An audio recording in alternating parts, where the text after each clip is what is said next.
Africa, I want to share this with you all, family, that how Israel, who maliciously, vindictively gave the Ethiopian Jews, the women, birth control shots without their consent. Now, I don't know if y'all remember back in the 90s when they airlifted many of the Ethiopians who were trying to get to Israel because they think that, Israel is the place that where Jews would go. But at a time of being persecuted, they were airlifted out. Operation Moses, Operation Solomon. There was one more operation.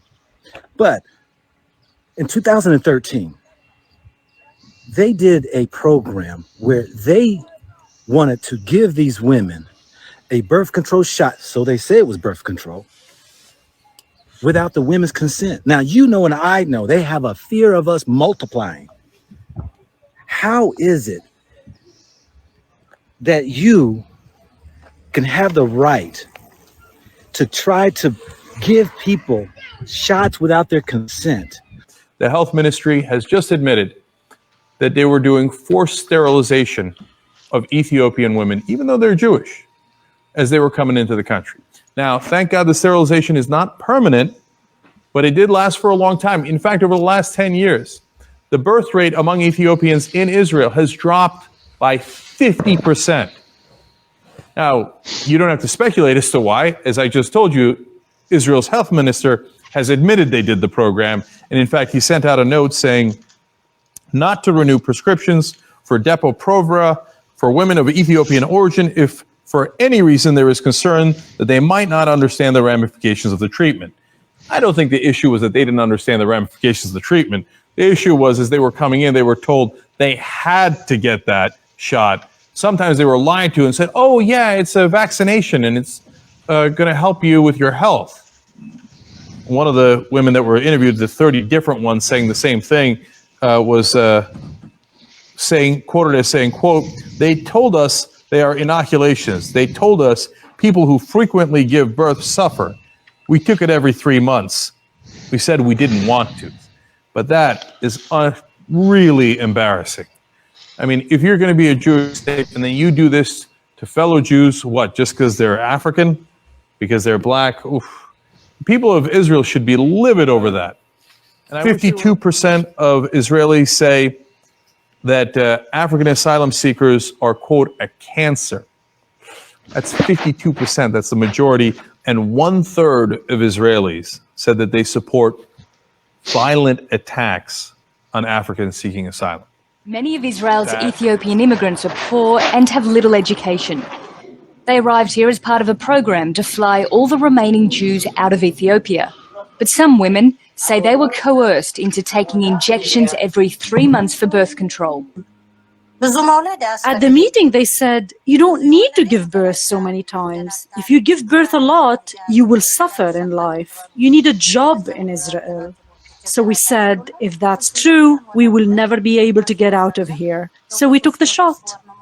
The Israeli government has confirmed the drug Depo-Provera was used on some Ethiopian women. The drug acts as a long-term birth control, but the method is usually a last resort for doctors because of problems treating its side effects. We don't have any policy regarding using of these drugs. As I say, the Ministry of Health does not issue guidelines, neither in Ethiopia nor in Israel, what drug to use. Activists are calling for an investigation into the use of the contraceptive when the women were in transit camps in Ethiopia and also in Israel. There are around 120,000 Ethiopian Jews in Israel. Many of them live in these underprivileged areas and struggle to integrate. But leaders of their community say that over the last 10 years, the number of births of Ethiopian Jews has dropped by half. So, you want to make comments before we hear Go Black's comments on it? Well, I mean, we know that there's an evil force. We talked about that in the beginning of the show. So, I mean, there's things that's going on that, I guess if we knew about it beforehand, we would, try to do more about it to fight against that type of stuff. But because I mean, that was, I remind people like this was not even a secret back in the '90s. Like your boy Gil Bates was doing stuff out there like in the '90s, all across Africa, like and some, saying there's some kind of humanitarian effort, but this was all trying to sterilize. Like this is a plan that's not new.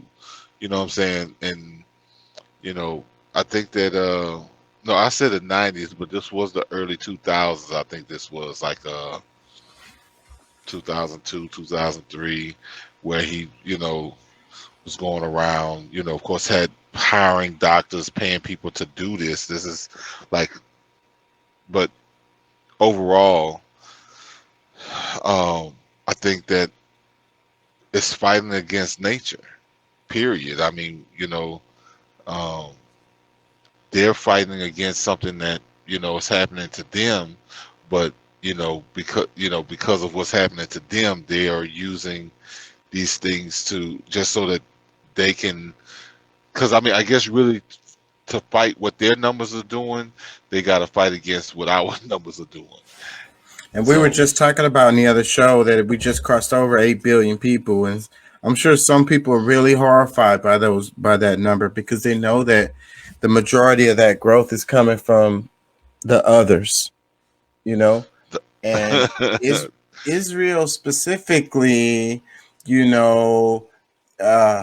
these people are Jews, and they want to use their authenticity, but they don't want them to multiply too much because then therefore, the numbers of the democracy going to be off or whatever. You get what I'm saying?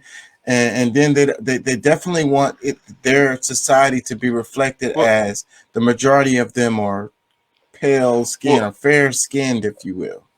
And it's a racism. So, but the other part I want to mention though that I'm think about is because you said humanitarianism, and it's like they come with the guise of humanitarianism, and maybe they're not lying. It's because from their point of view, it is humanitarianism because they're looking out for themselves. They're like, hey, for our lifestyle to continue the way it is, we need to make sure that we keep these people's numbers in check.